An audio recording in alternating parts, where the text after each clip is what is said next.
I begin with Jim Garrity, senior editor at National Review, host of the Three Martini podcast, frequent contributor to the Editor's Podcast at National Review, Washington Post columnist, and Jets fan. And the Jets were worse than the Browns. I just want that on the record there, Jim. You guys stunk worse than Cleveland did. Hey, when we played each other, who won, Hugh? Well, that's beside the point. It's about the season, Jim. You're drafting ahead of us. And I gather you're drafting another quarterback. Yeah, it all depends on whether Moore comes out from Oregon. He's the only one who said, assuming the Raiders take Mendoza. Now, if you look at the history of the Raiders, they have this history of making really unorthodox picks. If they did pick him, he'd be I believe, their first quarterback. They took that early since Jamarcus Russell. Trivia question for everybody who's like, nobody wants to remember that in Las Vegas. Yeah. No Raiders fan wants to remember Mr. Russell. But I do think the Jets will take a QB. Browns are at 6. They'll take a wide receiver and then an OL with the Jags pick. We're going to win. We're going to be in the playoffs next year, Jim. I don't know about the Jets. So you're going to hire a coach who's going to have to accept Shedeur Sanders. Is that the thinking? Yep. Welcome to scenic, sunny, lovely Cleveland, where you will not get the choice of what quarterback you want with the guy who, honest, curious question. And welcome to Hugh Hewitt Sports Talk Radio. But are they going to interview Dion, do you think? No. Let me make a addendum to that. They might because of the Rooney Rule, but they would not hire him. It would not be good for Shedeur. It would not be good for him. Which is exactly why they're going to hire him, Jim. Take it to the bank. It's not happening. So let's get to the serious stuff. Operation Absolute Resolve. Your reaction, Jim Garrity? Military operation was phenomenal and really on par with the Bin Laden operation. Hugo, the entire regime in Venezuela is terrible. I have no patience for any of those idiots in the streets marching "Free our president." He's not a president. He's a dictator. He's got a record of human rights abuses that are longer than a CVS receipt. I'm not 100% sure I love the idea of leaving the vice president in charge. She has certainly sounded defiant. Now, it's possible she's taking one stance in public and being more cooperative behind the scenes. Trump was saying that she was being very gracious in her call with Rubio on Saturday morning.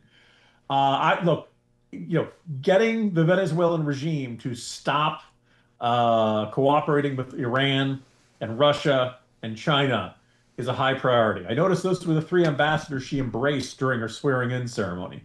Again, maybe this is all for public consumption. Maybe behind the scenes they're going to be a lot more cooperative. If we end up with her still running the country a year from now, I will feel like this astounding military operation has been wasted because I'd really like to see the Venezuelan people get to choose their own leaders one of these days. Now, Jim, I don't know if you get news items from John Ellis. I read it first thing every morning. And he had an item this morning from Ava Gollinger, an immigration lawyer wired into Venezuela, about the fact that what we see on television is not what's going on inside of Venezuela, and that the vice president and her brother have wrested control away from the Chavistas.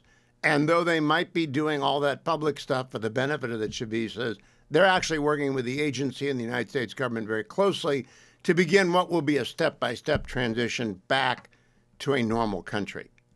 We won't know, and I don't think we can take that to the bank for a year at least, maybe 2. But if that happens, will it be an unqualified success? If that happens, yes. I would love to see that happen.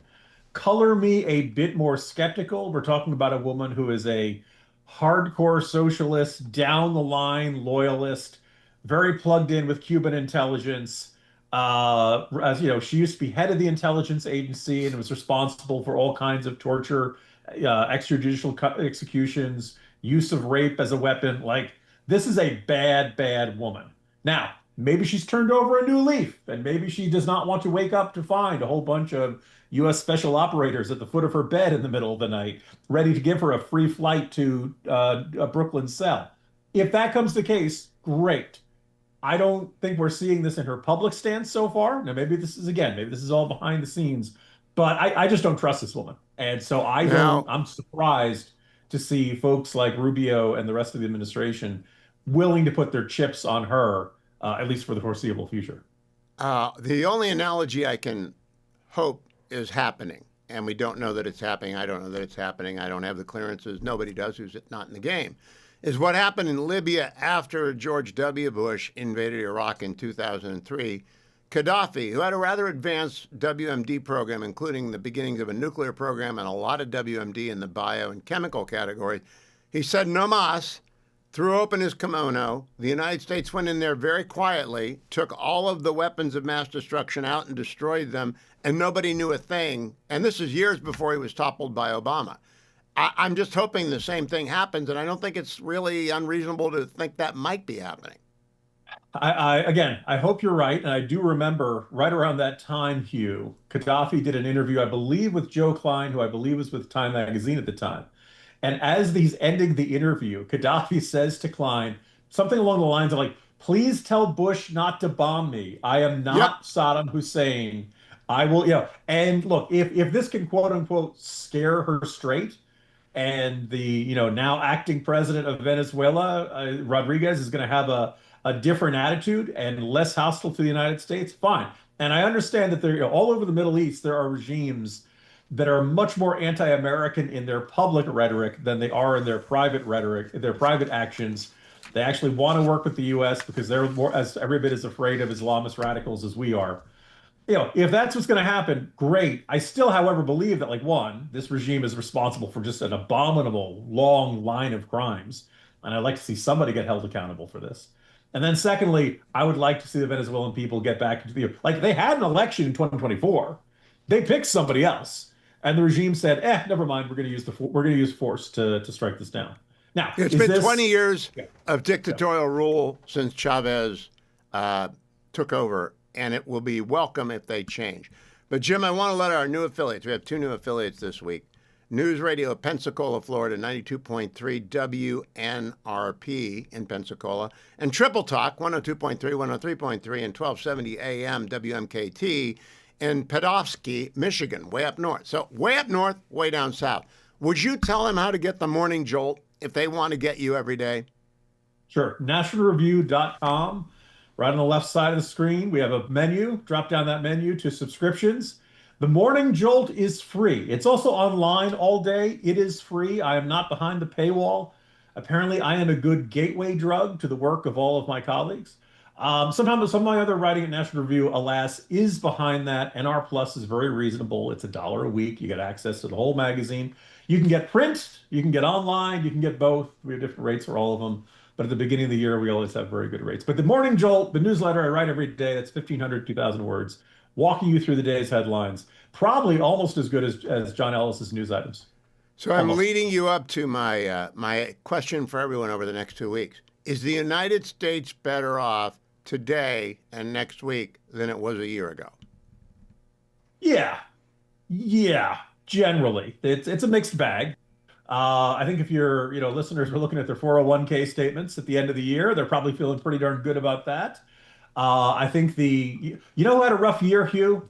The Iranian nuclear program. It's a bigger rebuilding year for them than the Jets and the Browns. Loss of personnel, just the whole thing fell apart, literally as well as metaphorically. So, no, there are, I'm a little frustrated with the administration's position regarding Ukraine. I think we're not quite as tough on China as I'd like it to be. I understand why people don't feel like the golden age has begun and the prices has gone down. But I would point out gas prices have been very reasonable, come down a bit since winter began. So generally, it's good. No president's going to have everything going terrific. I would prefer the president would not insist that affordability is a hoax. I think people are still genuinely squeezed like that. I don't like the tariffs. But on balance, things are better. And I think that if Harris had been president and the illustrious Tim Walz had been our vice president, no, we would not feel like things are getting better these days. Tim, we hardly knew ye. We got 30 seconds. I think we know well enough. How sad are you that Tim Walz is out of the game? So I went back and I checked. The very first thing I wrote about Tim Walz was July 29th, 2024. And I said that there was no way that Kamala Harris was going to pick this guy because he had so much baggage, because the entire state government of Minnesota had been looted in one fraud scandal after another. Now, It's not that nobody else wrote about this during the 2024 presidential campaign. CNN did do one good story on this in late September, early October. But by and large, you didn't hear very much about this. And unless you were a Powerline blog reader. All praise, like Lincoln said, all honor to Jefferson, all honor to Powerline and Jim Garrity, because they were on the wall scandals before anyone else. Jim, thank you. Follow him on X as well, Jim Garrity. I would like to introduce our next guest very specifically to our two new affiliates, our News Talk affiliate, News Radio in Pensacola, Pennsylvania, at the Naval Aviation Air Community. So they will probably know of him at 92.3 WNRP.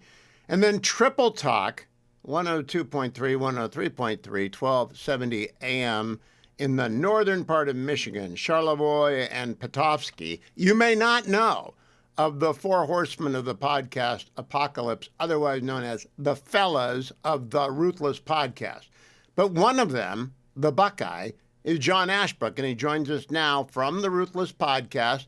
Mr. Ashbrook, I hope you were watching football in Cincinnati this weekend when the Browns laid another one and Myles Garrett put the record on the wall against Joe Burrow. I watched it, buddy. I watched it from start to finish, and I'd like to congratulate you on the great win. And what a season for Myles Garrett. I mean, that guy's a special talent, and the Browns are sure lucky to have him.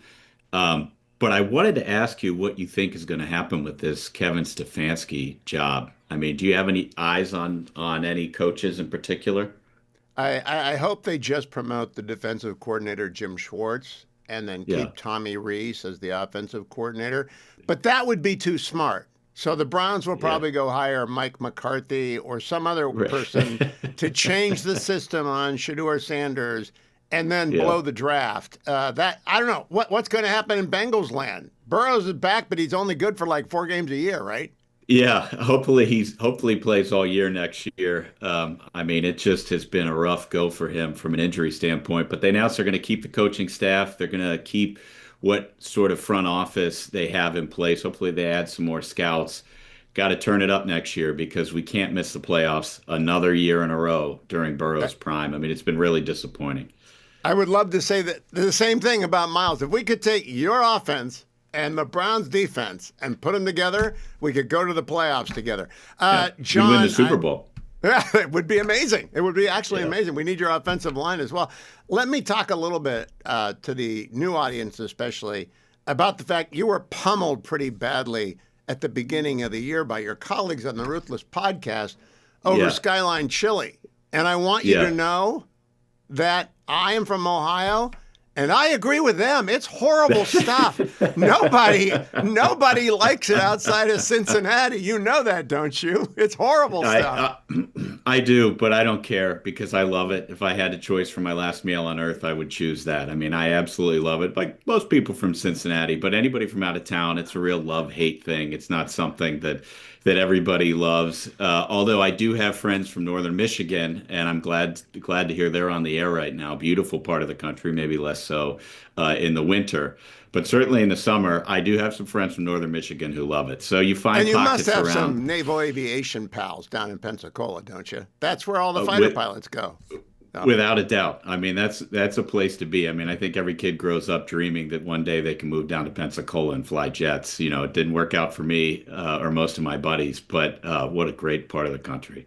Well, you know, I got a son-in-law who is a fighter pilot, though he is now driving ships, not flying F-18s anymore. But I asked him, he's not deployed right now, happened to see him. How impressive was that operation over the weekend? He said, man, that was something. I said, are you a little bit jealous? And there are a few of the guys from his class who are down there on different ships. And he said, yeah, I got to admit, I am. People want to be, the guys who do this want to be in that sort of a thing. And what a remarkable, let's just for a moment, your comment on what they pulled off. Yeah, it was incredible. And you can easily understand why guys would want to be a part of that because everybody wants to be a part of a team that knows how to execute and wins when they do. And I mean, they had every little detail figured out for that operation, right down to something that I know is near and dear to Dwayne Patterson's heart, the sound. I mean, this is a guy who understands audio, so I know he appreciates this aspect of the mission. Who is this Dwayne Patterson of who you speak? Generalissimo. My favorite guy on the planet. The guy who doesn't produce this show? Well, they flew these jets so low over Caracas that the sound was deafening and nobody could hear the helicopters coming in from underneath. I mean, it was one of the most brilliant things that most other people would never even think of, but they thought of every last detail right down to that. And you got to think that the Chinese, you got to think that the Russians, you got to think the Iranians look at a mission like that and the way that the US was able to pull that off, and they're like, well, we could never do anything like that. And what a contrast between the way that Joe Biden handled himself with Afghanistan and everything else, and the way that President Trump is handling things, letting the military work. You got a lot of really smart people. They know what to do. You let them go out and you let them win. Now, John, I know you've been following legacy media's reaction to this, and I know that they are very upset with the president. Have you noticed that they've lost their mind over the fact that we have once again done something that Joe Biden and Barack Obama never dared do, much less accomplish? They really have lost their mind that this was done. They have, and it doesn't make any sense to me. I mean, why can't they just say, yeah, we all said Maduro needed to go and now he's gone? Why can't they just say, oh, that's great, and move on to something else? I mean, for the life of me, I don't understand why they're trying to take the opposite position from a very successful mission by our own military. These are friends and neighbors. You know, these are guys who put their life on the line to protect us, and they executed flawlessly. And this is the second time they've done an attack. The media went on the offensive against Trump for some reason you can't even understand. You know, we had Bill Barr on our show, the Ruthless Podcast, right before Christmas, and he, of course, worked for President Trump, but he worked for George H.W. Bush back in the day and talked about the parallels between their operation in Panama to remove Manuel Noriega and the operation in Venezuela to remove Nicolas Maduro. Very interesting conversation. Something I know would be near and dear to your heart is a legal mind, yourself. It was very sharp, and I can't tell you how. It just there's a renewed sense of pride in like, hey, we're the greatest country in the world and we have the best people. And when they execute, they win. And you just have to let them do it. I don't understand the second guessing from the mainstream media, but they'll never stop. There's a Lulu Navarro over at the New York Times who has posted that the secret police are out in the streets and the gangs are out in the streets and journalists are being arrested. And I think to myself, that she's based this on phone calls to people she knows in Venezuela. They cannot help themselves. But the headline in the Wall Street Journal, John, Maduro's capture deals heavy blow to Cuba's vaunted intelligence service. You think so? That's like the heavy blow that the Browns got this year, not making they're out of the game. Nobody wants the Cuban intelligence service anymore. Well, you love to see it. And I mean, how about the fact that there were 32 Cubans around Maduro? I mean, I know that you follow these things closer than I do. I didn't expect them to walk in and find 32 Cubans standing between them and the goal line. But they did. And it sort of gives you a little bit more pause because Cuba is so close to us. I mean, it's just a boat ride away from Key West. And the thought that maybe there's a chance, there's some speculation about, well, maybe Cuba is next. I certainly hope so, because that would be a wonderful place to visit at some point. The best they had. And Delta Force went through them like Myles Garrett through the Bengals line. John Ashbrook, right. It is always good to see you. Follow him on X at John Ashbrook. Listen to the Ruthless Podcast. Like and subscribe. See the fellas as well, all four of them, in a variety of capacities on Fox News. Thank you, John.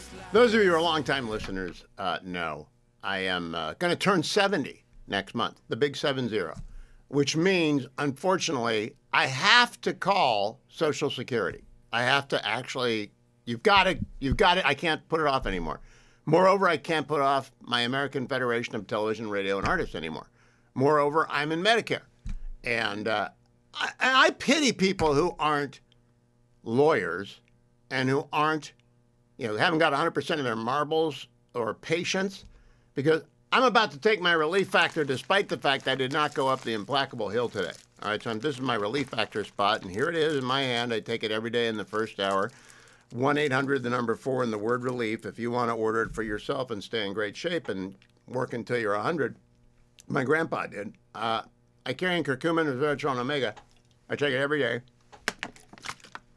in the first hour because whether you have minor aches and pains from exercise, which is what I prefer to have them from, or simply aging, which I have been blessedly free of, you still want to take your Relief Factor every day. And I do. On the air, so you can watch on Salem News Channel here on the Salem Radio Network if you're our new affiliates up in Florida, down in Florida at WNRP, or up in Michigan on WMKT. Relief Factor is a big sponsor of the studio, and I take it every day because it's the only product I take, the only supplement I've taken for more than 20 years. A lot of people offer me a lot of money to endorse other things, but I've been blessed with good health. Go for my annual physical. Everything is good. That's great. I make plans. Man plans, God laughs. But my plan is to take Relief Factor every day to stay in the kind of fighting shape I am. But I did not go up the hill today because I spent 90 minutes on hold with Social Security before being disconnected because my Medicare provider, who has some information for me, called and I had to take that call. And when I went back, it was gone. So 90 minutes gone.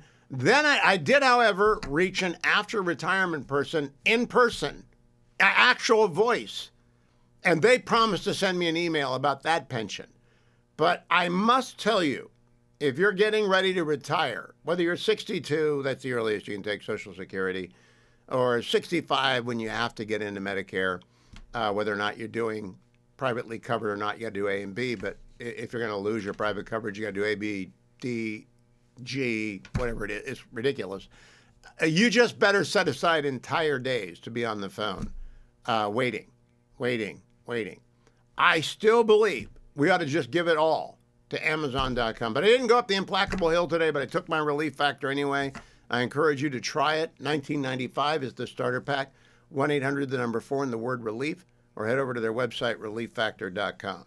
Now, I also want to tell my new affiliates, if they're in and everyone else who's listening across the United States, whether you're in New York City, Chicago, LA, whether you're down in Florida, in Texas, any of the major markets. There's one major market I'm not in. What a surprise, Boston. But I'm in all the other major markets and across the United States on radio and, of course, Salem News channels all across the world. If you are going to buy a house, you should do it right now because the buyers are not out and you kind of have leverage. Like President Trump has over Venezuela, as a buyer of a house, you have leverage. You have more leverage when you go to our sponsor, andrewandtodd.com, andrewandtodd.com, with Union Home Mortgage. And they are the bank. They actually underwrite the loan. They underwrite the loan. They approve your loan. They hand you a letter before you go home shopping that says, Joe Bag of Donuts here is approved for the loan. Mr. and Mrs. Joe Bag of Donuts are approved for the loan. And they can buy the house. No questions that we have approved it. We've underwritten it. This is not a letter of intent. This isn't a maybe. This isn't a fingers crossed. This is a commitment. They can buy the house. You can do that with andrewandtodd.com at 888-888-1172. Or you can go to their website, andrewandtodd.com, and fill out a little bit of information. They'll call you right back. They are the best in the business. They have been sponsors on this show for better part of 2 decades now. And Andrew Del Rey has been in a Bible study with me for 25 years. And Todd Abakian I've known for half as long.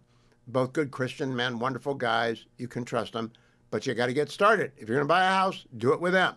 Interest rates have come down a little bit. They might come down more, but you won't lose any money. If they fall dramatically because of the Trump economy, they will refinance you. They'll keep you in their tickler file. They'll just call you up and say it's time to refinance. Get started now. If you're a veteran, you don't want to put any money down, perfect. If you're a first-time home buyer, they're absolute magic for you. If you're a senior citizen, you want to get money out of your house because the budget is tight and you never want to make another mortgage payment, andrewandtodd.com. Whatever it is that you need, andrewandtodd.com in the home buying business or the refinancing business is the answer. 888-888-1172. And that goes for my new friends in Pensacola and my new friends in northern Michigan. David Drucker is with the Dispatch. He's their senior political correspondent for the Dispatch. He's also always on the radio with me once a week. David Drucker, Happy New Year to you. Your reaction to the Venezuelan operation over the weekend?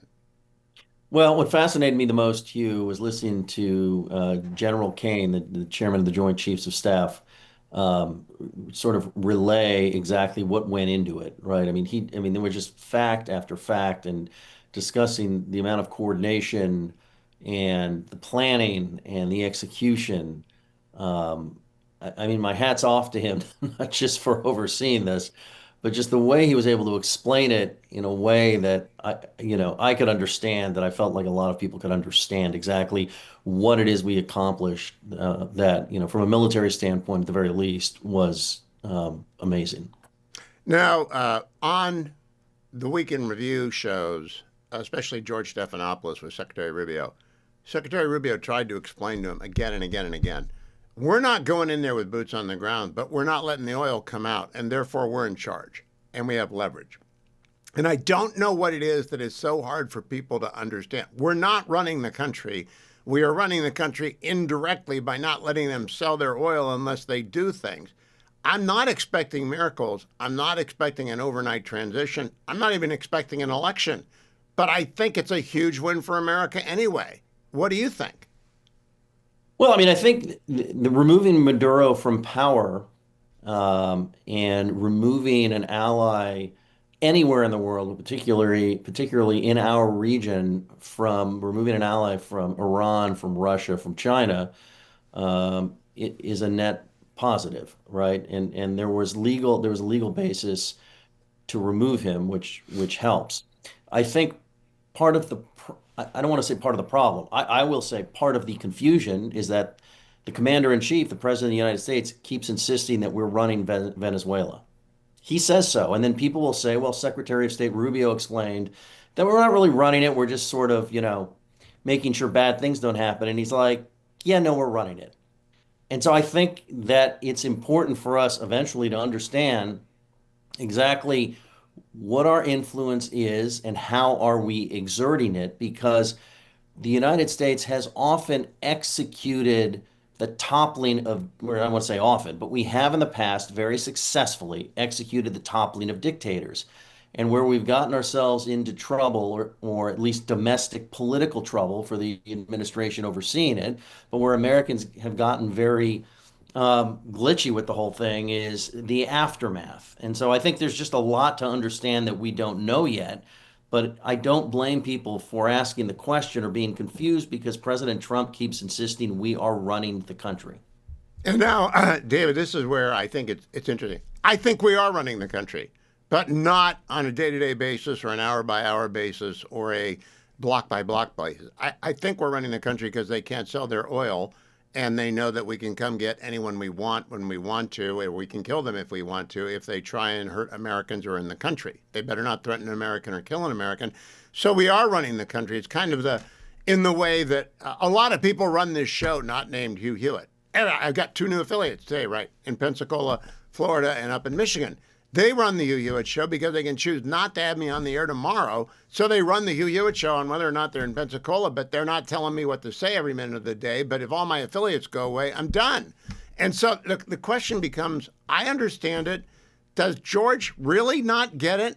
Do people really not understand that when you've got them by the neck, they can't do anything? Right, Hugh, but I think so much goes into it, and I don't know that your analogy is apt. And I know where you're coming from, right? I mean, I sometimes get screamed at by people like, why did the Dispatch do this? And I'm like, listen, I'm just the senior reporter. I'm not the executive editor or a company president. So, talk to them about this. But from a political standpoint, if the dictator that's now in charge of Venezuela, and there's still a dictator in charge, it's just Maduro's, so-called vice president, then eventually the people in Venezuela are going to start asking questions. Right before, they knew who their oppressor was. It was Maduro and his regime. And if we keep insisting that we're the ones keeping everything in place for whatever our reasons are, and I'm not saying they're not good reasons or we shouldn't do it, but the people in Venezuela are going to start saying, well, if you're running things, why don't you change it? And there may be some Americans, some voters, who say, great operation, glad we got rid of Maduro, exactly the right decision. But now what are we doing with the country? What is it costing us? And so I just don't think it's quite as simple as saying we're running it, but indirectly. I think that there's just a lot more to it. Well, we're going to have to agree to disagree, because I am reminded, I used this analogy earlier with Jim Garrity, in the aftermath of the invasion of Iraq in 2003, Libya, that we were not intending to invade, was run by Gaddafi at the time. He called up the United States and said, don't invade me. You can come get all my WMD. And for a course of a year that no one knew about, American Special Forces and trained weapons of mass destruction destroyers went in there and shipped it all out and took it to the United States and rendered it harmless. Everything. And no one knew what was going on. We were running Libya for a year and nobody knew. And then we were done. but that's not. Listen, when you say we're running the country, right? I mean, that is another way of saying we're governing the country. All right. We were dismantling Libya's, WMD program at their request, and so there was no conflict. But we forcibly, and I'm not criticizing it, but we forcibly removed the leader of Venezuela's regime, and we have now declared that we are in charge. So that raises a lot of questions as to the decisions we are making that are allowing the new dictators to operate and how they handle their citizens and other things. And I just think that the questions may have very good answers and there may be a very good outcome. But if we are going to say that you're only allowed to do what we say or else, that means everything that's allowed to happen is something that we're at least winking and nodding at, if not endorsing. And then those are going to raise a whole bunch of other questions. Well, okay, we'll continue the conversation next week. I think Rubio has made it the president said very briefly, we're running it. And Rubio explained, we're running it indirectly via the quarantine and the embargo. And I get it. And I think the legacy media is willfully refusing to understand what is going on here, which is leverage. And they just won't admit Trump pulled off a genius move. And it's unfortunate, actually, because they're going to lose more audience as a result. David M. Drucker of the Dispatch, always good to see you. Follow him on X, everybody. David M. Drucker. President Trump was at the Kennedy Center earlier today talking to what appeared to be, I'll ask Marsha Blackburn this in hour number 3, what appeared to be a GOP gathering. Here's what he said, cut number 1. You can own healthcare. Figure it out. Let the money go directly to the people. It goes in a healthcare account. There are numerous things you can do, but you have to let no money for the insurance companies. I'm going to meet with the insurance companies. I said, I'm going to meet with them because I met with the prescription drug companies. And that's when I found out what was going on with the fact that we were paying 10 and 13 and 14 times more money than Europe and other places. I learned that at the meeting. Now I'm going to meet with them in a few days. I'm meeting with them all, 14 companies. I'm meeting with them all.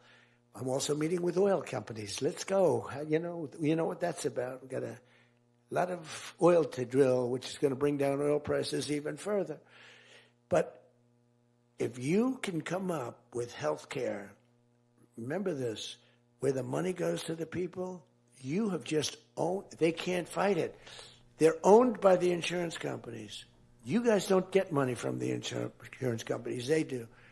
They get a massive amount of money. It's their biggest donor. They're going to try and fight you, but they can't win the fight. If you explain it, the money goes directly to the people. That's going to be your issue.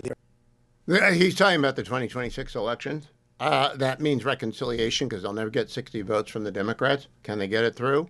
A Republican died today, Mr. LaMaffa from California. Unfortunately, their margin is down to 4. It will go down to 3 when Marjorie Taylor Greene quits in a couple of weeks. Can they get every Republican in the House to agree? The answer ought to be yes, but there are people like Mike Lawler who are going to lose because they're pains in the ass and they're going to lose. And that's unfortunate. Maybe they will wake up and be party driven for a year. We'll find out. Let me tell you about our sponsor at Consumer Cellular. Let me save you some money to start the new year.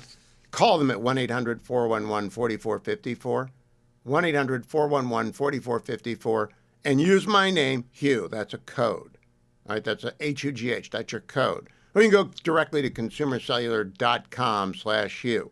When you use either the web address, consumercellular.com/Hugh, or you call them at 1-800-411-4454 and you use Hugh, you'll get your second month of service for free. Now, here's the deal about Consumer Cellular. The same excellent service that any of Big Cellular provides you, much less expensive. Especially if you're 50 and over and you want unlimited data, then you get two lines for $60 a month, unlimited data, can't be beat. Don't fall for the free phone fake.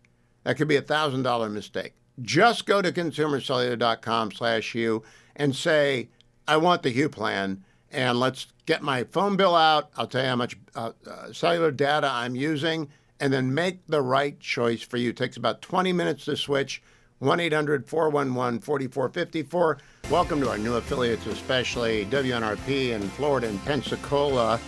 So good to have the naval aviation community joining us, as well as everyone else in Pensacola, and to our friends up north, way north in Michigan, on WMKT. Welcome to the Hugh Hewitt Show. I like to begin most Tuesdays with Bret Baier. He is the host of the Fox News Special Report every night at 6 p.m., America's most trusted news anchor. Bret, Happy New Year to you. I hope it's off to a good start.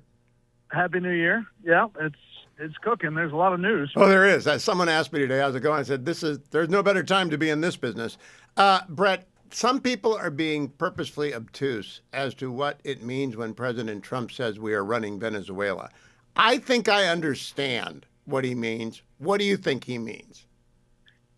I think he means that we're running as far as influence and leverage, and have, a thumb on the scale as far as the people on the ground, that they need to do what the U.S. wants them to do, and thereby running it from afar, not running it like a viceroy, on the ground in Baghdad.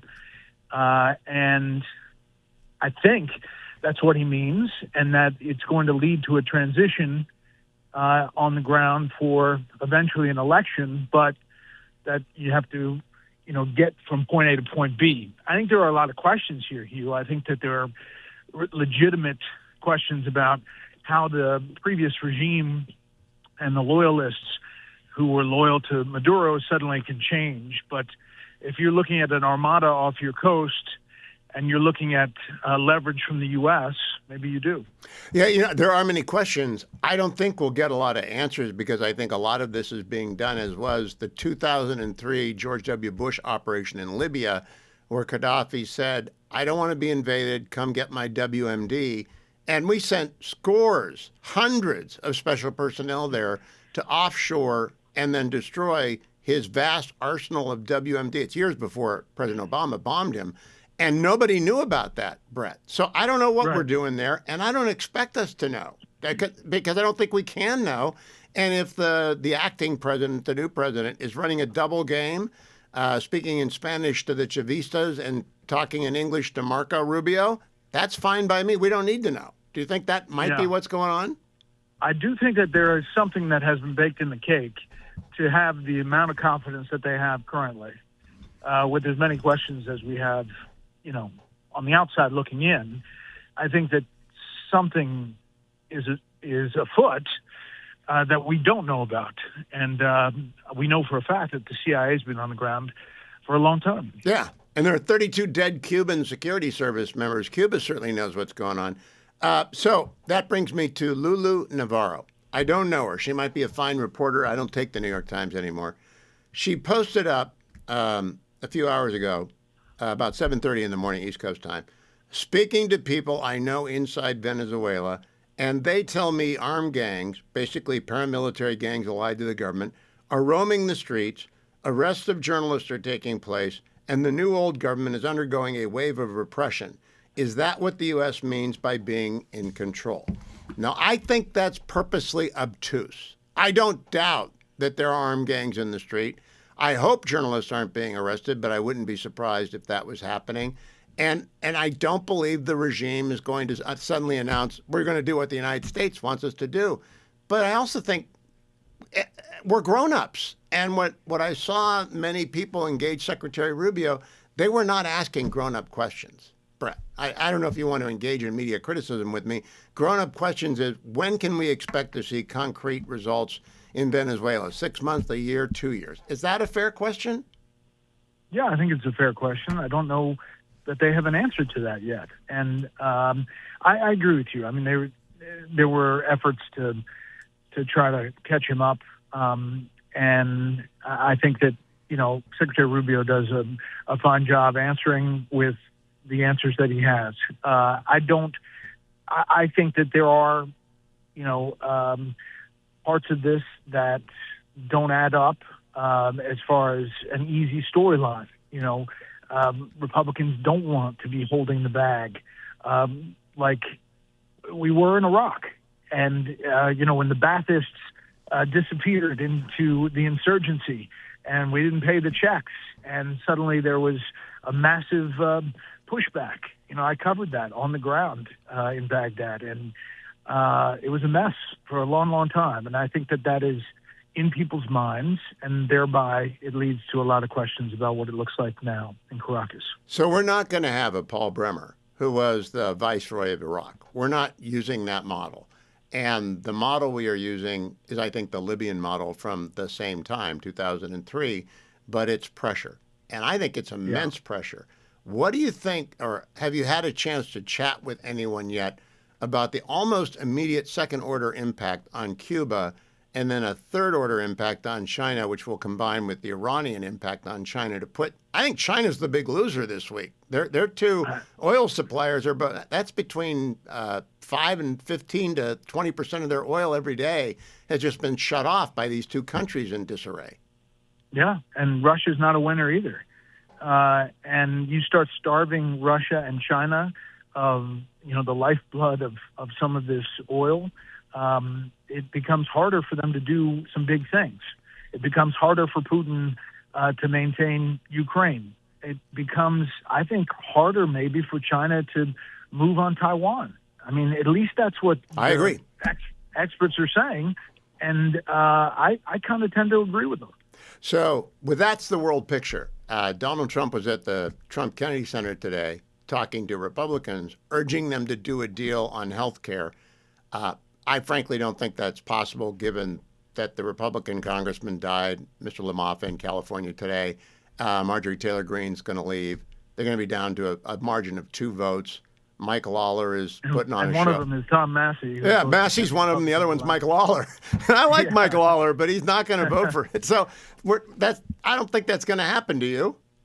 I don't. That said, I hear the president. I hear what his idea is, and putting the money in health savings accounts or getting the money to people to make the decisions to take it out of the hands of big insurance companies. I get the pitch. It's a very populist pitch, and it's probably one that puts Democrats in a corner. With such slim majorities, it's going to be tough. I don't have much hope for that. But I do have hope for the economy. And that brings me to my last question, Brett Baer. If you're asked straight up, straight newsman that you are, is America better off today than it was on January 6, 2025? How do you assess that? Yes. Everybody I talk to on all sides of the aisle sees sprouts of an economy that is ready to bust out. And the more aggressive ones think Q1 and Q2 are going to be really aggressive. And the others are, hesitant about the effect of tariffs and what it means, big picture. But I think overall you could make that flat statement and be confident to back it up. I agree with you, and I think the price of oil falling contributes to everyone except those of us in California. I'm here for a few weeks. We don't get the benefit of that out here. I wish I was wherever you are. Brett Baer, always good to talk to you. Follow Brett on X at Brett Baer. Watch him every night at 6 p.m. on the Fox News Channel. Special Report America's anchor is Brett Baer. Thank you, Brett. I want to remind everyone I'm in the Relief Factor studio. And there is the bag in my hand if you're watching on the Salem News Channel. You can hear it over the radio. I already took it. Now, I have a friend, very high-profile friend, who had trouble with his back at the end of the year. So I sent him 2 bags of Relief Factor. And I said, let's talk in 3 weeks, and I'll find out how it's working for him. For me, it's magic. I've been taking this for 13 years. 13 years. It's the only supplement I take. I haven't taken a supplement for more than 20 years. I tried one for a while. I didn't like it back in the old days and stopped. And it was really kind of a hard sell on me because I'm just not in the supplement business. I'm in the running or trundling business. I've been my whole life. someone who believes in fitness and moving. So try to get 1,000 miles a year. Ran a dozen marathons for my new audiences. I talk about it. We had the running club when I first started, but I'm an old man now. And so I'm slow. All right, so I'm trundling. I'm between 10 and 15 minutes a mile, but that's fine. You still get aches and pains. I did 9 miles on Saturday down at Huntington Beach in California because it's why I come to California for a few weeks in the winters, because I'm married a Californian, and I'm not teaching this semester, but I still come out here because the fetching Mrs. Hewitt insists on it. And I feel great because of relief factor. I carry an curcumin or resveratrol omega. I've been taking it for 13 years, and I turned down every other offer to voice and endorse supplement because I don't want them. I just want to feel as good as I am because of relief factor. Call 1-800-4 and the word relief. Ask for the starter pack, $19.95. 1-800-4 and the word relief. Or go to relieffactor.com. I'm right here in the Relief Factor studio. Thank you, Relief Factor. Go to relieffactor.com and get started today with that starter pack.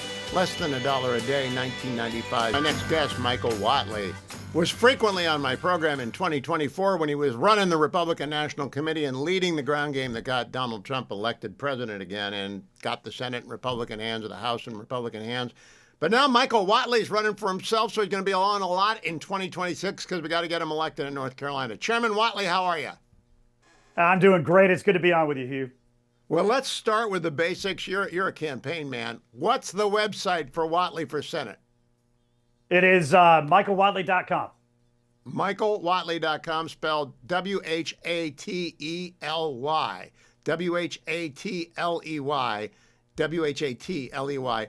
And your Twitter account, your X handle is Whatley, NC, W-H-A-T-L-E-Y-N-C. Michael, how much does it cost to run in North Carolina? And you need small donors, so let's start asking.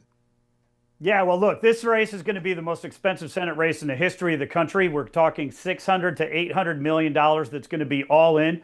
We're going to need to raise about $50 million of that into my campaign. And it is going to come from people all across this country. You know, we're very excited about the response that we've seen from the first, several months that we've been a candidate here, where we've been getting donations from all 50 states across all 100 counties here in North Carolina. Because people understand we have got to keep the Senate Republican. We have got to make sure that President Trump has an ally and North Carolina has a conservative champion in the Senate. We do not need to flip the Senate to the Democrats and go back to where we were with Joe Biden and his politics. Now, you've got President Trump on your side as you were on his side in 2024. Has he already been down to the state, or is that coming up later as we get closer to the election? Yeah, he came down the Friday before Christmas and had a fantastic event in Rocky Mount, North Carolina. Really, really great conversation about how the economy is picking up and all the things that he is doing to make sure that we're going to create more jobs, we're going to get bigger paychecks, and we're going to get costs down. So I do expect that he'll be back in North Carolina again. This is one of his favorite states. It's the only battleground state that we actually carried for Donald Trump all 3 times, 2016, 2020, and 2024. Now, Michael Whatley, we got to make sure we do early voting in North Carolina because your Delta Force guys, they could be anywhere. They could be in Caracas next November, right? I mean, you do represent Delta Force, don't you? I got to say, I am so proud of the work that they did and for President Trump to stand up and take out one of the most dangerous criminals in the entire Western Hemisphere, and for the role of our brave men and women from Fort Bragg here in North Carolina. Could not be prouder of the work that they've done. You know, when you talk about the early vote, you know, we expect over 50% of all votes will be cast before Election Day in North Carolina. That has been the case going back to when I was the state party chair, and we built an early vote program that has been winning the early vote here in North Carolina for the first time ever. Now, Chairman, we lost my friend, your friend, Charlie Kirk, and the Turning Point effort is simply irreplaceable. Has it continued on strong in North Carolina in the wake of Charlie's murder? Well, it absolutely has. We have a fantastic series of chapters all across the state. I am very proud to be endorsed by Turning Point Action. Had a chance to go out there and meet with their leadership at the AmFest in Phoenix a couple weeks ago. And we do have strong support all across the state from them. You know, when you think about how Donald Trump won, one of the key demographics that we were able to win was young voters. And we've never, ever, as Republicans, carried young voters like we did with President Trump. The fact that he won, males 18 to 24 outright was the first time that we've ever seen that. And we need to make sure that we're fighting for their values, right? And what do young voters want? They want jobs. They want paychecks. They want to be able to get married. They want to be able to afford a house and raise a family. And under Joe Biden and the Democrats, that just simply was not happening, which is why they came to President Trump and why we're going to continue to fight for that agenda. Now, Michael Watley, one of the unusual things about North Carolina is it's schizophrenic come governor time. And you're running against Roy Cooper, two-term governor in North Carolina. But I wonder, do you have a blue state fraud problem like Tim Walz and Gavin Newsom and Hochul in New York? Every blue state seems to be awash with fraud. Does North Carolina Well, have we're that certainly going to problem? see. We're going to see what happens there. Fortunately, we have had Republican legislature since 2010, and they've done a pretty good job of kind of setting up this economy to thrive. When we talk about North Carolina, you mentioned it's a purple state. We're 30% Republican, 30% Democrat, 40% unaffiliated, which is our version of the independents. And the way that manifests itself is we typically see Democrat governors, lieutenant governors, attorney general, secretary of state, but we win on the federal side. And so we have 10 out of 14 members of Congress right now are Republicans. Both of our senators are Republicans. And Donald Trump won the state 3 different times. So we know that we're going to be in for a very serious fight here, that this is going to be the most closely contested and expensive Senate race in the entire country. But we feel very confident that we're going to win because we're voting and we're running on the same issue set that President Trump did in 2024. And again, I appeal to my audience, and you'll hear Michael Watley a lot this year. Go to michaelwatley.com because your $10, your $25, your $100 makes a difference. This is the key to holding the Senate. We got to hold on to John Huston in Ohio, and that's a given. Susan Collins in Maine, that's a given. Democrats have their eye on North Carolina because it's an empty seat, and they unfortunately drew Michael Watley as a challenger. Now, Chairman Watley, I love what the president did with Operation Midnight Hammer. I love what he did with Maduro. People don't vote on that, though. They vote on gas and the cost of food and whether or not they have a job. How is gas doing in North Carolina? And I'm out in California for a few weeks. It's $4.50, Gavin Newsom land. It's $4.50 a gallon here. What is it in North Carolina? Yeah, according to Gas Buddy this morning, it's $2.59 a gallon, which is a pretty big drop from where we were just even last month. And prices are coming down. President Trump has unleashed American energy, and we are seeing the fruits of that right now. And it really, truly matters. When you talk about the economy, gasoline and diesel prices really, truly do dictate a lot of our grocery prices, retail prices, and other prices that we're going to see. And so the number one influence when it comes to inflation is going to be what the gas prices are. And that's why we've seen inflation prices come down so dramatically since President Trump took over. Last question. In North Carolina, I got my in-laws. My son's in-laws live in Winston-Salem. And it's still affordable in Winston-Salem. You can find a house. You can find an apartment in Winston-Salem. What about the state as a whole? Charlotte's booming. What is it for a young couple looking to get places to buy or rent? Well, look, what I will say is this. The President Biden, over the course of the 4 years that he was in office, buying the exact same house cost twice as much in 2024 as it did in 2020. Housing prices are still way too high, and we need to see the Fed drop the interest rate. I'm glad that President Trump is fighting every single day with the Fed to try and get those interest rates down. We need to make a change in the leadership there in order to be able to help. But North Carolina is still one of those states, because of the Republican-led legislature, where our economy is strong. We are creating jobs and wages are going up. And that really is going to be a significant factor for anybody who wants to, start a family and buy a house. We will keep talking throughout the year. Michael Watley, good luck all the way through November. MichaelWatley.com, MichaelWatley.com, WHATLEY, MichaelWatley.com. Go get involved, sign up for the newsletter, get the emails. If you make a contribution, you get more asks. That happens. But look, the country's at stake here. Got to hold on to the Senate. Thank you, Mr. Chairman. Some sad news this afternoon. Michael Reagan has died at the age of 80. Former President Reagan's wonderful oldest child, Michael Reagan, was very, very good to me. I mean, when I was a local talk show host in L.A., and Michael Reagan I used to sit in for him. He invited me to be his guest host. and I would drive the big bus that was the Michael Reagan show. That's how I would always introduce myself. Hugh Hewitt in for Michael Reagan to drive the big bus that is the Michael Reagan show. And Michael Reagan was one of the most genuinely warm, loving, kind people I have met in this business in the 30 years I've been in it, 35 years I've been in it. Always beaming, always like his father, full of good humor and goodwill. Never, ever, ever a harsh word from Michael Reagan. Now, he's a tough analyst. He was very early into this as a nationally syndicated host. I think right after Rush, he might have been the second nationally syndicated host. And I got into radio, as did pretty much everyone else, after Rush proved that the Fairness Doctrine had been holding back free speech. Michael Reagan had the big bus, though, right after the Rushmobile. So it was Rush Limbaugh and Michael Reagan and the rest of us lined up and came along. Me, Mike Gallagher, Mark Levin, I think in that order. Michael Medved is in there somewhere. All made the jump into nationally syndicated radio. But my first few at-bats on a national show, and it's way up the road from here, because Michael's studio wasn't easy to get to. It was at the confluence of the 405 and the 101. And if you know California, you don't really want to drive there.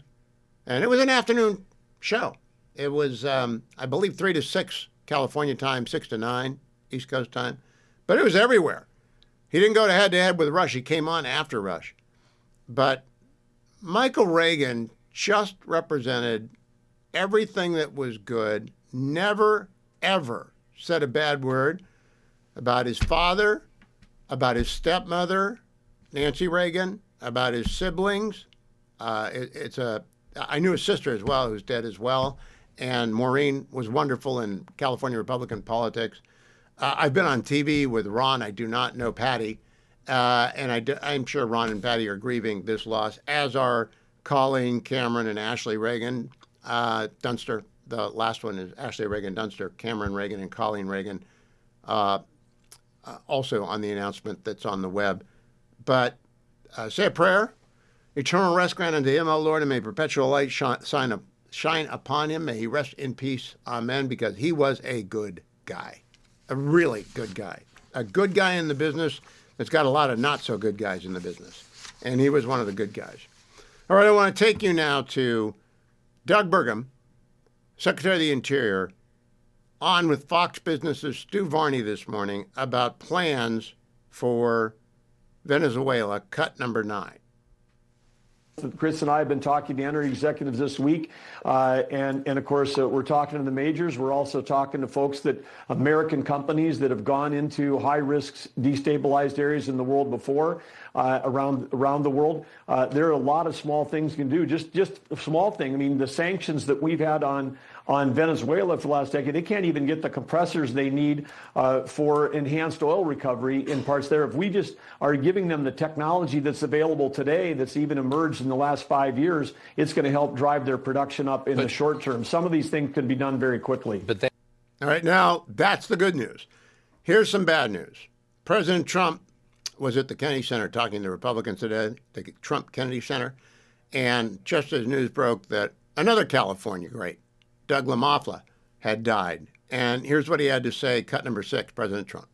I want to express our tremendous sorrow at the loss of a great member, a great member, Congressman Doug LaMoffla, who passed away yesterday, as you probably have heard. And he was the leader of the Western Caucus, a fierce champion on California water issues. He was great on water. He wanted, release the water, he'd scream at him. And a true defender of American children. He was a defender of everybody. And our hearts go out to his wife, Jill, and his entire family. And I was really saddened by his passing and was thinking about not even doing the speech in his honor. But then I decided that I have to do it in his honor. I'll do it in his honor because he would have wanted it that way. He would have wanted Doug it that way. LaMoffla was 64 years old and unexpected. I don't know him. He's a Northern California guy, so I didn't really get to know him. But so beloved in Congress. Just, you never know. You never know when someone you know is not going to be there the next day. Condolences to both the Reagan and the LaMalfa family. I want to go back to President Trump at the Trump Kennedy Center today talking to Republicans. Here is the president talking about Obamacare and the fiasco, the disaster that it is. Cut number 2. When you tell the people that we want the money to be paid to the people so the people can buy their own health insurance and health care, it's like, and I just said it, and I said it because I read a story on the front page of a certain paper that I don't even mention because it's so stupid, paper, it's so bad, it's gone so far off the Wall Street Journal, I don't mention it. I refuse to tell you that it's the Wall Street Journal. They've lost their way. This is not the Wall Street Journal of old. But I read a story on the Wall Street Journal, and it said that the insurance companies are making so much money. They weren't demeaning them or anything, and I guess as an investor, you're happy. When I read that, I said, wait a minute, if they're making that kind of money, and they're making it because of stupid politicians, I hate to say, that we allow them to make it. If you guys can get in a room, because, we don't have that as one of our issues. It's the only thing they have. They're lousy at it. They came up with Obamacare. We tried to fight it. We almost had it won, but we didn't get 3 votes. We should have gotten them. But here's, you want to turn this thing, you work on favored nations, you work on borders, you work on all of the things that we talked about, but now you take the healthcare issue away from them, and they want to fight it. You know why? They're all owned by the insurance companies, and they cannot fight it successfully. There's nothing they can do. There's nothing they can do. He's absolutely right. Then he turned to prices, generally. Cut number 3. We inherited high prices. We inherited a mess. We inherited the greatest inflation in history. And you know what was knocking it down? The bad economy that we inherited. We inherited bad.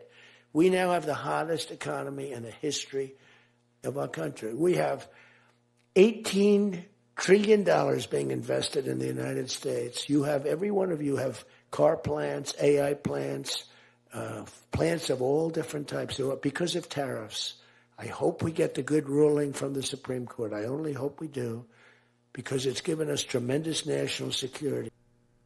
Yeah, notice how he pulled out national security? Because, look, I don't think he's going to win at the Supreme Court.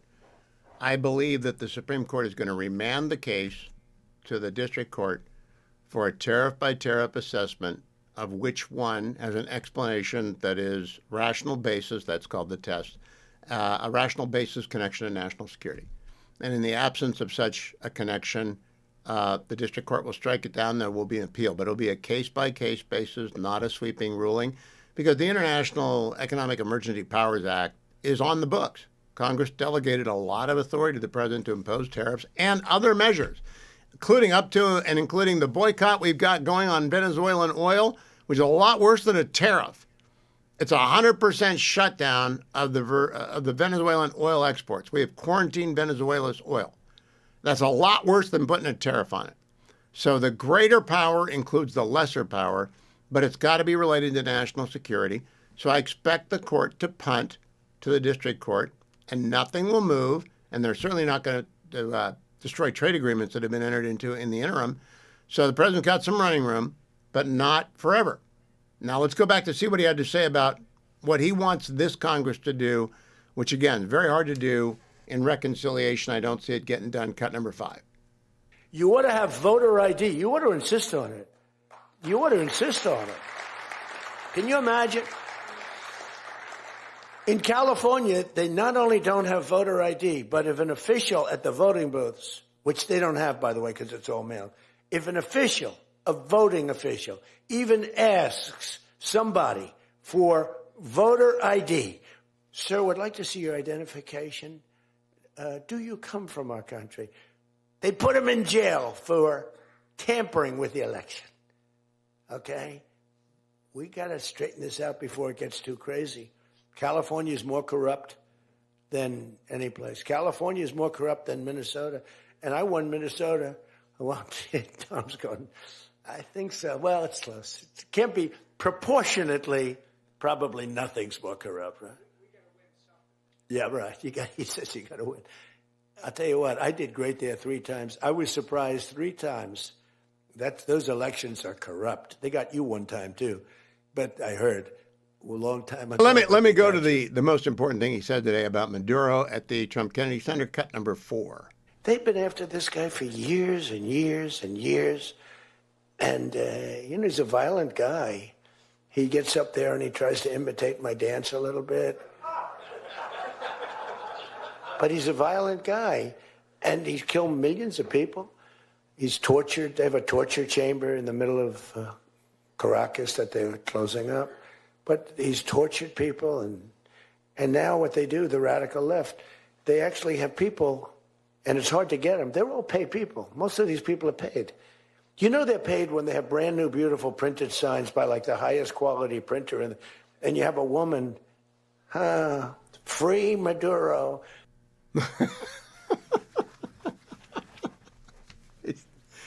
Did you hear the people laughing at the Kennedy Center? He's funny. I know some of you don't like him. I just think he's funny. He's funny.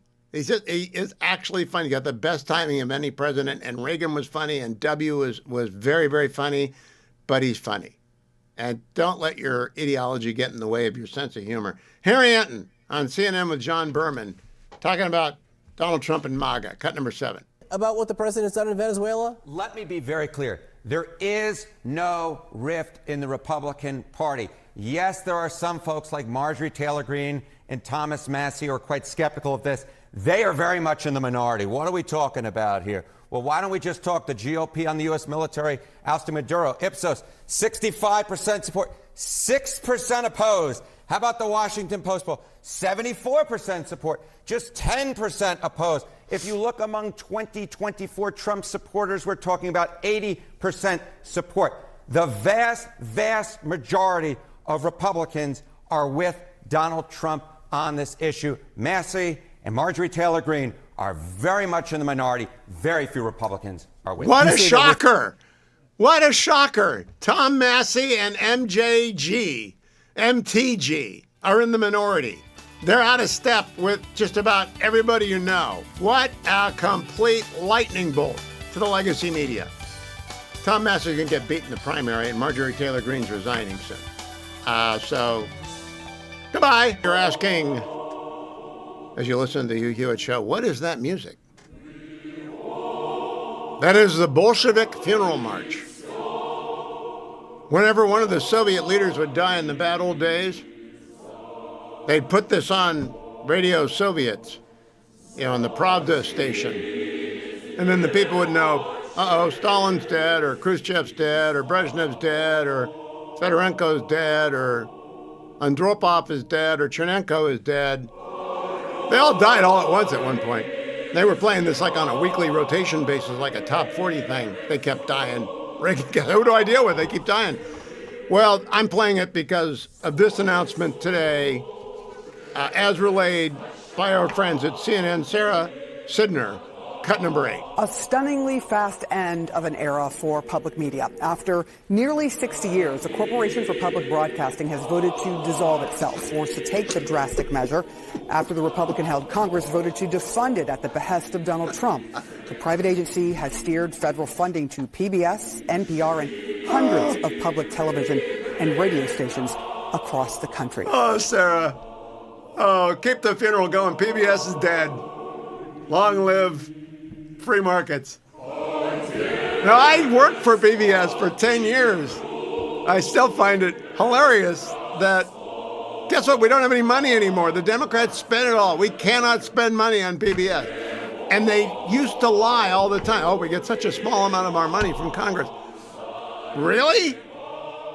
They dissolved themselves? And that's because they have nothing to do. Nothing to do. Because without money from Congress, they're worthless. Now, that doesn't mean your local public broadcasting station is going to go out of business. I worked for KCET in the old days, doing the nightly news program Life and Times with 3 co-hosts. And we were on for 10 years. And I don't know what's going to happen to KOCE in Southern California, or WNET in New York, or NET in Washington, D.C., GBH in Boston. I suppose they'll hold more begathons. I used to do the begathon. I do it with Ed Asner. I do it with Rob Reiner. Rob would come in, and we would, do a left-right beg. But let's go out with the Bolshevik funeral march in honor of the passing of PBS from the stage. I'm not sure if NPR is far behind it, because they really don't have anything to do unless Congress is giving them money. Because the local stations, if they're not getting any money from NPR, why in the world are they going to have that overhead? They don't want to pay NPR to have a nice office building in D.C. They can pay Steve Inskeep and buy a show, but the free market is here, friends. Get used to it. I am. That's why we have ads right here on the Hugh Hewitt Show. Among our regular guests is Tennessee Senator Marsha Blackburn, who about this time next year will be Tennessee Governor Marsha Blackburn, because I think she's going to win her race for governor there. Welcome, Senator. Can I begin by asking for your reaction to the Operation Absolute Resolve that President Trump ordered up over the weekend in Venezuela? Absolutely. And when I talk to Tennesseans, Hugh, they are so pleased with President Donald Trump taking the action. Nicolas Maduro has headed the cartel. He and his wife have really been in charge of this operation. They've been pushing these drugs into the United States. You've got hundreds of thousands of individuals that have lost their life, families that have been adversely impacted, communities that have been torn apart. This is a narco-terrorist, and it is appropriate that he was apprehended and that he has been brought to the U.S. to face the charges that are in front of him and to be held to account for what he has done to hundreds of thousands of Americans. Now, Senator, I talked to your colleague yesterday, Senator Cotton, who's one of the group of 8 who gets warning when it's appropriate of something like this going down, and there was no advance notice here. And he was fine with that because of the nature of the operation. Do you believe it was a legal operation and that Congress got adequate notice when they received it? I believe it was a proper operation, and I do believe that the notice we received immediately after was sufficient. President Donald Trump was right to go in and to carry this out. I think that General Kane did a good job of laying out the framework of this operation and the fact that it was military and law enforcement. And tomorrow we're going to have a briefing on this and look forward to more details. Now, Senator Blackburn, our friends in the left-wing legacy media, whether it's George Stephanopoulos on ABC or the New York Times reporter today, are saying, what's it mean you're running it? You're not running it. And then Secretary Rubio, your old colleague for many years, said, we're not letting any of the oil out. We've got leverage. And I understand what the president means when he says we're running it. We're not having a Paul Bremer in Caracas like we did in Iraq, but we are running the show there because they're not going to be able to sell. It's like being in bankruptcy court and we're the bankruptcy judge. Do they not understand, or are they being willfully ignorant? When you look at the statements they have made in years past about Maduro needing to be removed and the issue in Venezuela being dealt with, and now they're trying to do the flip-flop, which they've become a pro at. Anything that Donald Trump is for, they are going to be against. And, Hugh, I think it is as simple as that. Okay, I agree with you because I know what he means. And I'm not looking for an immediate transformation. I would like to get your estimate on how long it will be till we see the kind of move towards democracy. I'm thinking 2 years to get the transition in place. And I think we've got agency people down there, and we certainly have the Armada to enforce the quarantine. How long until you think we'll see real change that Americans say, that's why we did that? And I don't know the answer to that because I'm not sure anyone at this point knows the answer to that question. What we do know is that we are there to help stabilize. We are there to bring freedom. We are not there to occupy. And we certainly have heard from Venezuelans, whether they are in Tennessee or Florida or any of the other states, they are so excited that they now have hope for stability in their country and getting their country back on track and moving it to productivity. And I have a friend that sent me a text from one of his friends who is Venezuelan who said, now my daughter will have a future.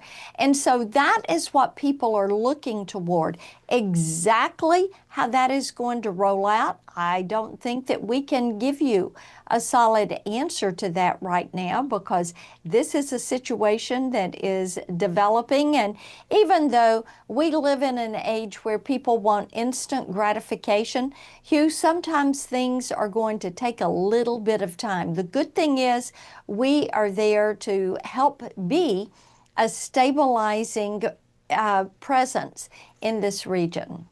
And I think Secretary Rubio explained it perfectly well. They're not going to sell a dime of oil unless we let them, and we're not going to let them unless they move towards reform. Now, Senator Blackburn, let's talk about becoming Governor Blackburn. We have a problem in the United States, blue state fraud. It's been in Minnesota, most obviously uncovered. It's in New York. I'm in California right now for a few weeks where gas costs $4.50 a gallon, and we had $20 billion stolen from the COVID money by prisoners in jail filing unemployment insurance claims that were honored. Do you think Tennessee has got the kind of problem that Minnesota, New York, and California does? Is that what you're looking forward to when you become governor? You know, I think Tennessee is a well-led, well-governed state. And this is why you see Tennessee being one of those states where people want to move. Now, one of the things that I think has been shocking to people is when you look at Minnesota, you are seeing such broad-based fraud. And this is on children's service programs. But when you begin to add to that programs that deal with homelessness, with drug addiction, the way some of these grants have been made to nonprofits, you also in Mississippi, today, there is a jury that is being seated that is going to deal with fraud issues there. You have some people that have pled guilty and someone else who is going to actually go to trial on this. I think what we have seen is this is just the tip of the iceberg when it comes to fraud in so many of these government programs. You know, Hugh, when you look at healthcare, one of the things we found in these plussed up Biden bonus COVID credits was a tremendous amount of fraud in the Obamacare program. You've got 24 million people enrolled, 12 million never used the program. That is why President Trump is saying, let's stop sending the money to the insurance company. Send it to the individual. Send it back to the taxpayer. What a concept. What a concept. So, Senator Blackburn, before we run out of time, what is your website for the governor's campaign? I want to make sure the audience, especially in Tennessee, but across the United States, knows where they can go to get news about the campaign, make a contribution to the campaign, follow the campaign. Where's the political website? And that is MarshaBlackburn.com. That's easy. MarshaBlackburn.com. Last question, Senator. The Titans were awful. My Browns were awful. You know the Haslams. Can you guys work it out so that the Browns and the Titans get better? I want to make certain that Tennessee has winning teams. Senator Marsha Blackburn, always a pleasure to talk to you. Thank you for joining me. Don't go anywhere, America. I'll be coming back with Byron York after the break. But first, let me remind you, I'm in the Relief Factor studio. And the Relief Factor studio, there's one out west, there's one up north, there's one in the Beltway. And maybe they'll put one down in Tennessee or North Carolina for me as well. I don't know. I love Relief Factor as a product.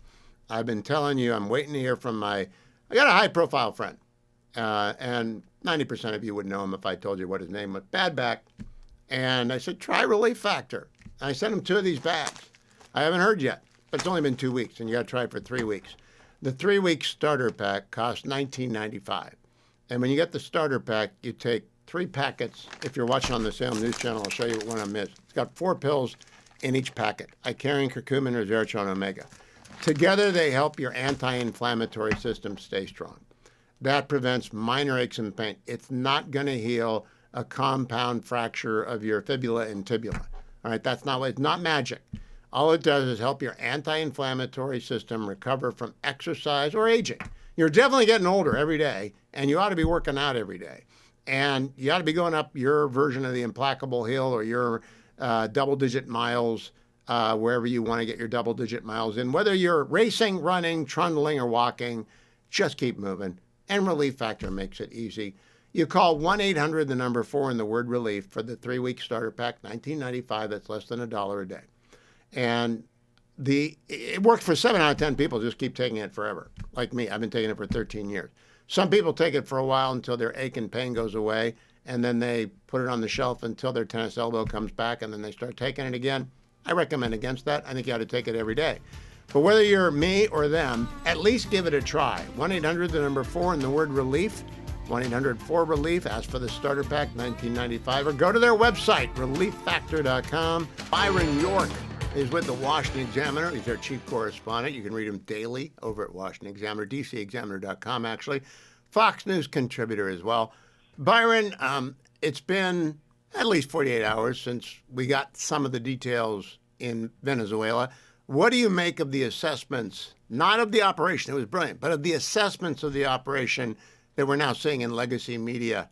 They're saying nothing has changed, it's as bad as before. Well, that you mean nothing has changed in Venezuela? As Correct. As before. Well, obviously, the administration has been saying, what we want to do. We're not going to run every single bit of every office in Venezuela. That's not what Trump means by running. We're going to make it more pro-American, and we're going to ensure that they stop the drug trafficking, that they stop the mass migration, and we get rid of foreign influences hostile to the United States in Venezuela. So I think it's way too early to say that has happened. Now, who's going to be in charge of the place? Is there going to be an election to stand someone up quickly? I don't know. I will say I think that for the president's sake, they should do what they're doing quickly, because if they're messing with this 6 months from now, they're going to be 1, in the middle of midterm season, and 2, open to charges of nation building, which would be a bad idea. So, Byron, the representative post I've taken to stand in for all of legacy media, and I do mean television, news, and radio, and columnists, is Lulu of the New York Times, Lulu Navarro. Earlier today, she posted, "Speaking to people I know inside Venezuela, they tell me armed gangs, parens, basically paramilitary gangs allied to the government, are roaming the streets, arrests of journalists are taking place, and the new old government is undergoing a wave of repression. Is this what the U.S. means by being in control?" How do you react to that? I'll give you a second take afterwards, but that's legacy media at its finest. Well, look, I don't know what's happening on the streets of Venezuela right now. Do you? I mean, Nope. I really don't have a good feel of what's going on in the streets of Venezuela right now. So I'm not going to say that any report is false or overdone. But I do know what American officials are saying their intentions are and what they plan to do. And I do know it can't be done in the 48 hours we've been talking about. Now, the second take, which I found in news item by John Ellis this morning, is from an immigration lawyer in New York, Eva Gollinger. And she wrote, "This is just a simple overview. The government in Venezuela has been comprised of several groups that have a power-sharing pact. They control different sectors of the apparatus: security, military, pueblo, colectivos, institutions, judiciary, oil industry, business, etc. One of those groups, Delcy and her brother Jorge, have now taken power through a meticulous and evil genius negotiation with the Trump administration that has been going on for months behind the scenes. Note that the new indictment against Maduro and Celia includes both Maduro's son and Diosdado. That is purposely to put them on alert that they are next should they betray the Rodriguez siblings. CIA is now operating inside Venezuela and can execute another extraordinary rendition at any time on Trump's orders. Delcy has allowed them in and permitting them to stay. The U.S. Embassy is returning along with all of its intel and military support. And there's a lot more. I posted over at my X account. I have no way of knowing if that's true either. But, that's a completely different view of what's going on, which is more like Gaddafi 2003 than it is the New York Times report is saying. I've talked to people in New York and repression is happening. I don't know. I mean, I'm sorry, I'm the guest who knows nothing. No, you and I are. We're equal. Yeah, we're together on this one. Yeah. Listen, I simply don't know what's happening on the ground in Venezuela. The United States has just swooped in and taken the president, decapitated the government, and begun some number of measures to exert new control over it and appoint some sort of new leadership in the relatively near future. But I have no idea. I would expect that's a pretty disquieting series of events in Venezuela, which was pretty much lawless on the government side anyway. So I have no idea. So what I do know is what Rubio told Stephanopoulos 3 times on Sunday. We have a quarantine on their oil that gives us leverage. So unless they make changes, they will sell no oil before it's time. It's like the old Gallo wine ad. That means Cuba and China are in a world of hurt. It also means Iran, which is falling apart as we speak, can't be exporting as much oil as it wants to, and that hurts China as well. So taken as a whole, has the world improved for freedom from a year ago? From a year ago? Yeah. I would think so. Absolutely. First of all, you have the Iranian nuclear program is been obliterated, and to use Trump's words, something if not obliterated, darn close to it. So I think that's a positive right there. And I think the United States has made clear this whole Trump corollary of the Monroe Doctrine was in the national security strategy released by the administration in November. You can read it. It's pretty clear, and it really paves the way for what's just been done in Venezuela. So I do think things are better. Obviously, the war in Ukraine has not stopped. The war in Gaza sort of has. But so I think on net, it's in a better shape. And the border is closed. I mean, 100% closed. U.S.-Mexico border, absolutely. And 4.3% GDP in quarter 3. I don't know. I'm not a big fan of all these tariffs, but I'm also not as skeptical as some ideologically absolutist free traders.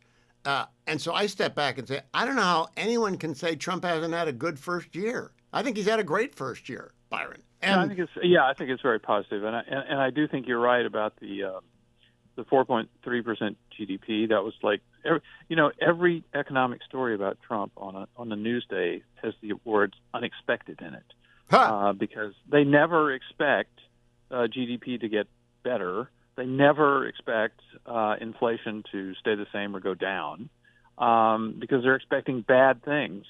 And all of the calamitous predictions after the tariffs have just not really come to pass.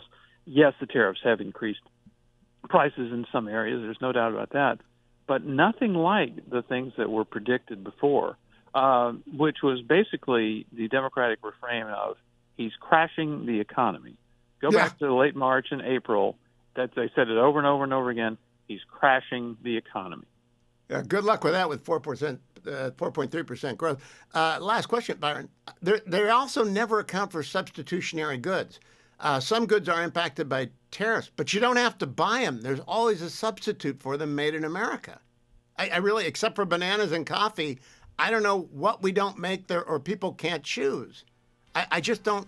Oh, well, we're out of time. Byron York, always a pleasure to talk to you. Follow him on X at Byron York. Subscribe to his newsletter at DC Examiner and see him on Fox News. Byron, thank you. I want to explain a few things for our new affiliate, WNRP in Florida, in Pensacola. and 92.3. That is the News Radio Pensacola. We are a very high-tech group here. Very, very high-tech group. We have 5 people in the studio. Generalissimo has not been doing anything for, as far as I can tell, 25 years in a week, or a half year. We got Adam, who's been running the board and is the engineer and the second in command, and he's been here as long as Dwayne minus 1 week, which is July 7, 2000. We got Harley out there who's been here and left and been back, and he runs the television show, the Salem News Channel show. And then we have intern James, who's clueless. And that's okay, because all interns are clueless for a while. And then we got me. So we got 5 very high-tech guys. And I'm trying to figure out why my phone won't charge. And you know what the answer is? Oh, it's broken. Buy a new phone. That's it.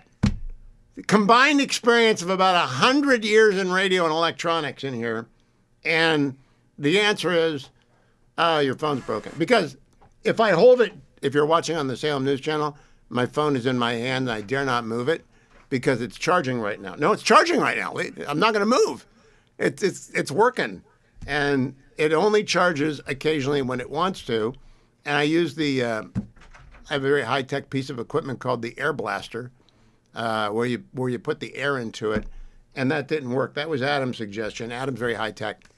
And Earl, our computer guy, is going to be here in the middle of the night. So they're all going to tell me it's kind of old, but I'm talking directly to Beijing through this thing because it's been hacked enough that I might be talking to Xi Jinping right now. This thing is so hacked. It's never had TikTok on it, but I have friends who matter. I don't matter. I don't have any classified knowledge. No one in the media does. Everyone who says they do, they're talking through their hat. They don't have it or they should go to jail. Up now, see, it stopped charging. Now you can have it, Dwayne. Stop charging again. I think it's purposefully obsolete. Do I get sued by Apple if I say they make these things to be purposefully obsolete? Go ahead, try it. See if you can get it to charge. Sometimes it does, sometimes it doesn't. It's just probably a virus.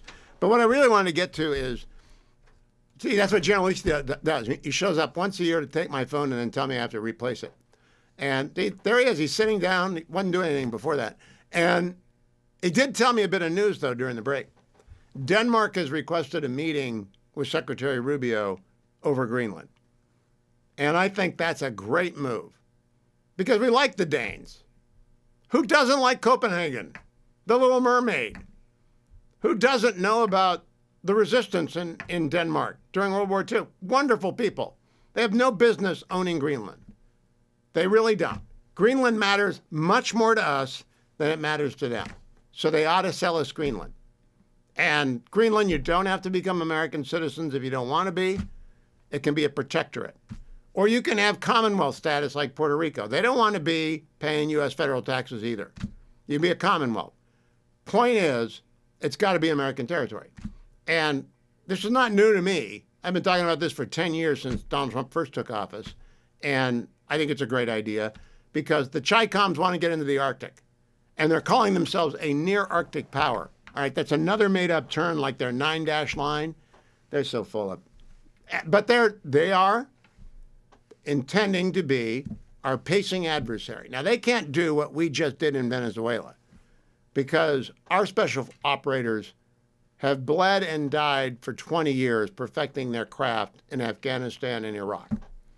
And before that, as Jack Carr will explain in any of his novels or other, the special forces and the spy people have to perfect their craft over decades and decades and decades. And the Chi-Coms haven't been able to do that. They don't operate outside of Chi-Com land. They do have very good cyber. I have no doubt that my phone's hacked. I'm not joking.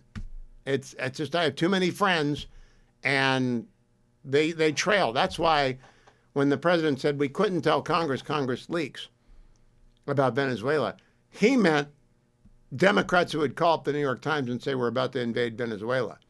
But I also think he meant even the people who think they are safe from hacking are not safe.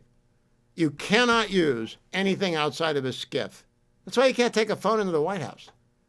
Do you know that? If you've got a phone, you put it in the cubbies, which are surrounded by wood outside the West Wing entrance. You don't get to bring any electronics in.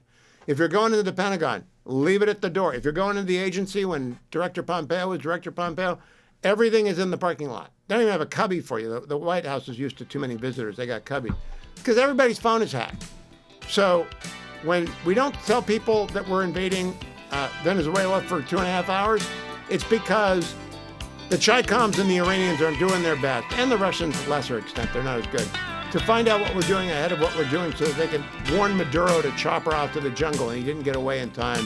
Bad on you, Chi-Coms. I get to introduce my new affiliate in Pensacola, Florida, News Radio Pensacola 92.3 WNRP, to James Lilacs, as in Lilacs on X. Otherwise, the funniest man on Substack. You can get his Substack at jameslilacs.substack.com. That's all one word, jameslilacs.substack.com. Lilacs, I have so much to cover with you. We're going to have to move fast. First of all, my memory is failing me, but on the Hugh cruise that you were kind enough to come on, we call it the cold cruise. It was a Caribbean cruise and it was about 50 degrees out there. Did we or did we not stop at an island in Venezuela? We did not stop at an island. We stopped at a place off the Honduras, and we went and faffed around with dolphins. But no, I don't believe that we did. I thought we went to Cartagena. Is Cartagena part of? I would love to be able to say that I've been to Venezuela and just count that little one stop there or so, but I don't believe so. I will check my records, Hugh, and then I'll get back to you. Is that the only time you've been to Venezuela? Yeah, all I remember is okay. It might not. I'm being told it's Colombia. It's not even Venezuela. Yeah, no, Cartagena is Colombia, and that was on the that was on the Panama cruise, as a matter of fact. So, did you go on that one? I did. Don't you remember? I don't remember anything, James. Which would not have been Venezuela. There are 25 different cruises. They all kind of cruise together. The Hugh cruises. Yes, well, I wouldn't know, Hugh, because I haven't been on any of your cruises lately. I stopped at 2 for some reason. It may have been that unfortunate instance in the bar that night that got me blacklisted, but we can talk about that later. Yeah, well, that's not for the radio. Okay, second question. Denmark has appealed for a meeting with Secretary Rubio over Greenland. Do you think that's well advised on their part? Well, I'm not exactly sure. Rubio's got an awful lot on his plate right now, and they might want to remind him that in addition to being in charge of Venezuela and several other things, he probably doesn't want to take Venezuela. He doesn't want to take Greenland onto his plate. But I'm drawing the line at annexing Greenland. I really am. I've been all for these muscular strikes that decapitate the Iranian nuclear facilities and do what they did in Venezuela. But the idea of somehow gathering the huge bounty of Greenland into the national arms, I'm not quite there. I'm all in favor. Did you ever read Red Storm Rising when Tom Clancy was in the height of his power? Remember when John Clark dropped it was Greenland or Iceland? I get them confused. But John Clark dropped there and set up the station where we intercepted all the Ruskies. Right. Well, I tend to think that we could probably get what we wanted out of there in terms of military strategy in the case of a pinch without actually making it the 51st flag. We can goose the American economy in other ways rather than causing everybody to go out and get a different flag, because everybody now would have to go out and get a different flag because it would have another star on it. But you did it in Minnesota. You just put up a new flag in Minnesota. I'm coming there. That's my fourth point. I'm going to get to have you got the new flag? Yeah. No, I've got the old flag. I'm that much of a revanchist. I'm that much of a traditionalist that I actually have the old flag castigated by all for its bad messages. But yes, I do. And it's right next to my one with 5-0, count them, 5-0 stars.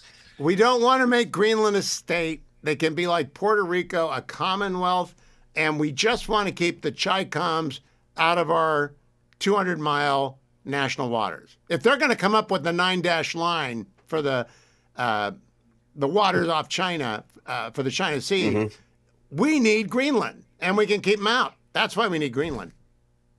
I don't think we need Greenland. We can probably do it without angering everybody there and confirming the worst suspicions that everybody has of it. Usually I don't care if our worst suspicions are confirmed because it means that we're feared as opposed to being, a doormat. But this is just an unforced error. I want Greenland. We must part ways here. Talk to me about legacy media in Venezuela. Are they that dumb? Are they simply ignorant? Or are they deceitful? Because they keep saying they don't know what it means to run Venezuela the way we are running Venezuela, which is as a bankruptcy judge runs a company in bankruptcy. Right. I mean, there's a lot of moving parts here and a lot of glugging parts that happen to be made of heavy oil. So, no, I don't trust anybody actually in the media to be able to wrap their hands around this. I expect them to tut tut and cluck cluck. And unfortunately, in this case, it's sort of hard to tut tut and cluck cluck a lot when the guy is so manifestly unpopular and has done so many bad things, bad things. And when you impress upon them the fact that Iran and China and Russia are now on their back foot because of what we did there, and that was a pretty good geopolitical move and shows that America is back, baby, and the rest of it, it doesn't, either they just shut up and slink away or they make some argument about legality. And I always love the legality argument because the idea that the world is governed by words instead of the blade of the sword is a nice little fiction that we still inherit from the 1990s and the aughts, but tain't so.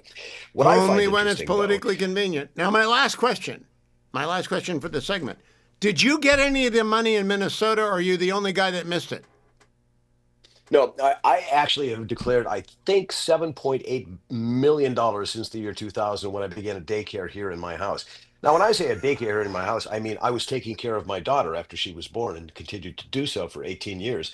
I figured that probably qualifies as a daycare. So, I haven't put in for it yet, but I'm going to try retroactively. Might not be a good time to try retroactively, though. Maybe not. Do you think Governor Walz quit because he wanted to focus on governing?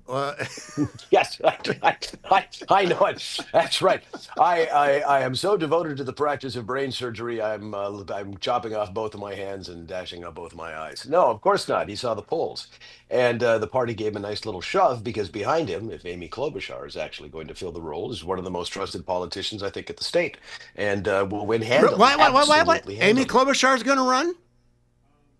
That's what I'm hearing. That they're going to swap her in and something like that. Yeah. Oh, but then nobody wants to work for her. Oh, yes, they do. Yes, they do. It's the little millennials who don't like a comb thrown at them because they forgot to do something promptly and have to go off and cry on Tumblr. No, people like to work for her because she's generally smart and no nonsense. And I mean, there are worse people to work for in Washington, believe me. But I know that. But if she runs, that means no one will know any of the senators in Minnesota. Right now, they know who Amy Klobuchar is. Right. Tina Smith is going to be. Unless of course they put Tim Walz in the spot in the Senate. They just move him around like this. And that would be would give Maria Hirono a run for her money. Actually, if they put. I'm just not sure where that's going to happen. James, it's good to have you back. I want everyone to. He's been abroad with John Clark doing Tom Clancy-like missions.